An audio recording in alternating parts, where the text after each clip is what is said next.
এর আগে ট্রাম্পের প্রস্তাবিত কর বিল সিনেটে পাশ হলে নতুন রাজনৈতিক দল গঠন করার ঘোষণা দেন দলটির ধনকুবের ইলন মাস্ক। সম্প্রতি সামাজিক যোগাযোগ মাধ্যম এক্সে এক বার্তায় তিনি জানান, বিগ বিউটিফুল বিল পাশের পর তিনি আমেরিকান পার্টি নামে নতুন একটি দল গঠন করবেন। যুক্তরাষ্ট্রের সাধারণ মানুষের কণ্ঠস্বর শোনার জন্য বিকল্প কোনো রাজনৈতিক দল দরকার বলেও জানান তিনি। আরও জানাচ্ছেন ঋতু সাহা।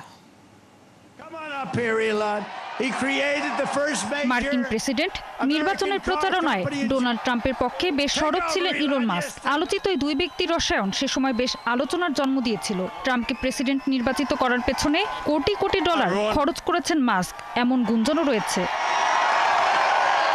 তবে ট্রাম্প ও মাস্কের এই ঘনিষ্ঠ বন্ধুত্বের ফাটল ধরতেও সময় লাগেনি। মার্কিন প্রশাসনে 130 দিনের দায়িত্ব পালন শেষে ট্রাম্পকে যেন নিজের শত্রু বানিয়ে ফেলেছেন মাস্ক।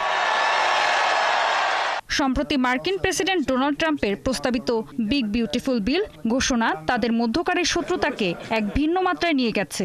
এমনকি কংগ্রেসে এই বিল পাশ হলে নতুন রাজনৈতিক দল গঠন করার হুমকিও দেন তিনি।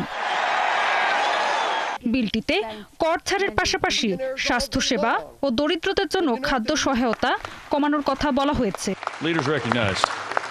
এরই প্রেক্ষিতে গেল সোমবার মাস্ক এক পোস্টে লেখেন, বিলটি পাশ হলে পরদিনই আমেরিকা পার্টি গঠন করা হবে। তিনি বলেন, দেশে ডেমোক্রেট রিপাবলিকান মিলিয়ে একটাই দল চলছে। মানুষের আসল কণ্ঠস্বর শোনার জন্য এখন বিকল্প দরকার। এর আগে গেল 5ই জুন ইলন মাস্ক তার এক্স অ্যাকাউন্টে এক জরিপ চালান। সেখানে যুক্তরাষ্ট্রে একটি নতুন রাজনৈতিক দল গঠনের পক্ষে ভোট দেয় 80.4% মানুষ। জরিপটিতে প্রায় 56 লাখ মানুষ অংশ নিয়েছিল। ঋতু সাহা, 71।